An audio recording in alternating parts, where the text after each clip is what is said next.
Hi, welcome back. So last time we were here we built this mould for the Back to the Future guitar. So a nice gentle curve, and we're going to use it to press the wood into that to make the front and back of the guitar. I mean, the mould on its own is quite nice, isn't it? You could put a frame on that. Anyway, next thing is to make the male version, so an identical copy that goes the other way. So the two will press together and then we can press that wood into the right shape. So here we go. So what I'm going to do is I'm going to use some resin, and I'm going to put stuff on this to stop it sticking. I'm going to pour resin on and then attach a board, and in theory I'm going to get two halves of a perfect fit mould. So I need to get this nice and sort of very smooth and waterproof polished. So the first thing I'm going to do is apply a coat of sanding sealer to it now that it's smooth. So this is the whole thing. So remember, I'm going to put resin on. It's going to be the whole thing, not just the center section. So here we go. So now that we've got the wood all sealed so it's not going to be porous anymore, we need to make it as unsticky as possible because resin will stick to absolutely anything. So what I'm going to do is use some of this, which is just beeswax polish, and I'm going to get some on a cloth. I'm going to put it onto the whole thing to give a nice even and thin layer. I've just got a soft cloth around my fingers, get some of the polish,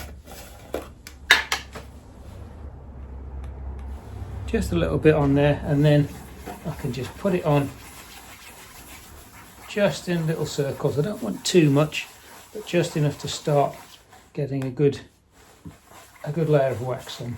You can do that across the whole thing.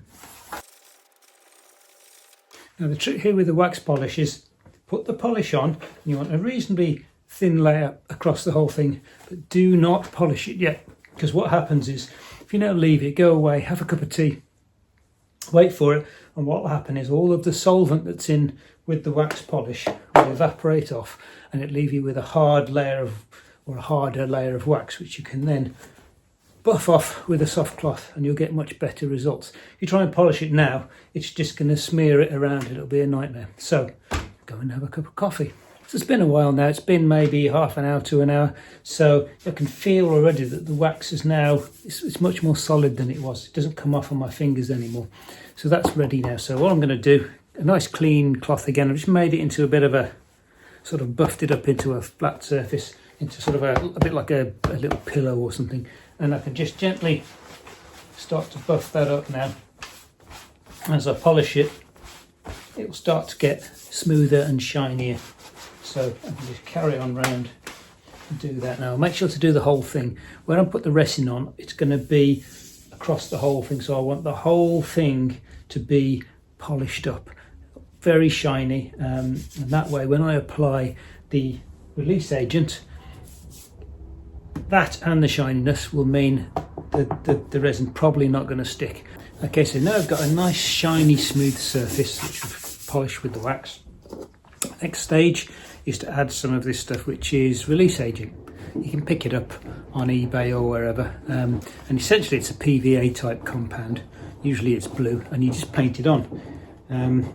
If it's too thin, then it won't stick to the wax. If it's too thick, then you'll leave marks, and that will come out in the moulding. So this is kind of straight from, so it's a little bit gloopier than normal. It's been on the shelf for a little while, but anyway, just paint that on. Okay, so the time has come to pour the resin. Now the resin I'm going to use is some of this deep pour resin that I've got from, where did I get it from? Amazon or eBay. Now the plan is I'm going to pour it into the mould until it comes up across the sides, and then I'm going to get a flat surface, or I'm going to get a straight edge if you like. I'm going to wipe it across so that I've got a nice flat edge, and then I've got another piece of wood, and I'm going to put the other piece of wood on top of it, wheedle it about a bit so that it sticks. And the idea is that the mould will stick to the piece of wood I put on top, and the resin will not stick to the stuff underneath. There's the theory anyway.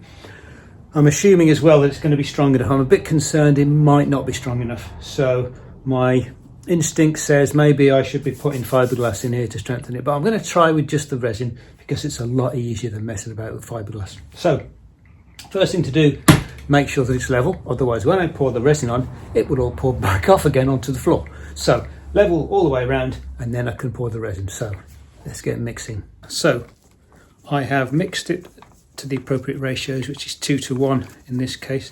And you can see as I mix it round, give it a good mix. Now this stuff is it's not good to breathe the vapours, so make sure you do it in a ventilated place. It's also not very good for your skin. Okay, there we are. I'll give that a couple of minutes for the bubbles to come out. Okay, so it's had a few minutes.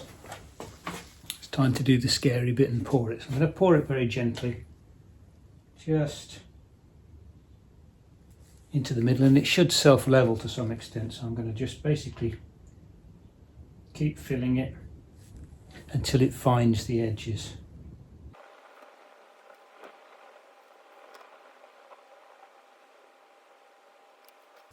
Okay, so that's just what I didn't want to happen. I haven't mixed enough resin. I thought I'd mixed too much.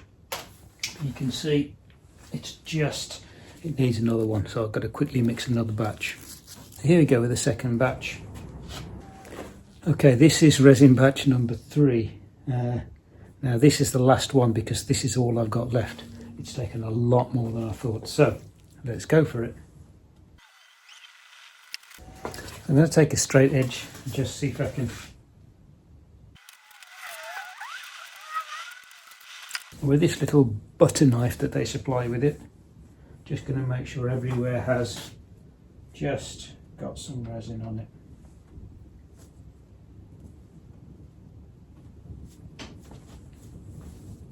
Okay, it's a messy job.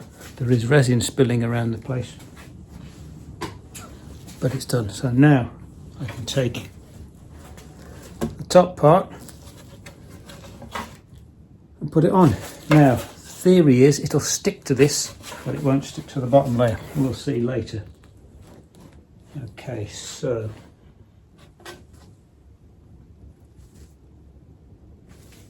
now wheedle it about a little bit because I want the resin to permeate and stick to this side. Now as I press it down, I'm expecting resin to squeeze out of the sides. Okay, so the final thing to do now is to add a little bit of weight.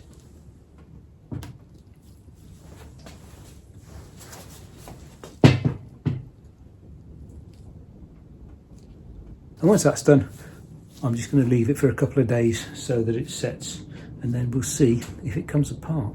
So that's the resin poured and the thing waiting to set. So next video, I'm going to look at actually trying to open it again. So that's going to be a good few days before I can do that. So don't forget to press subscribe, and hopefully I'll see you next time.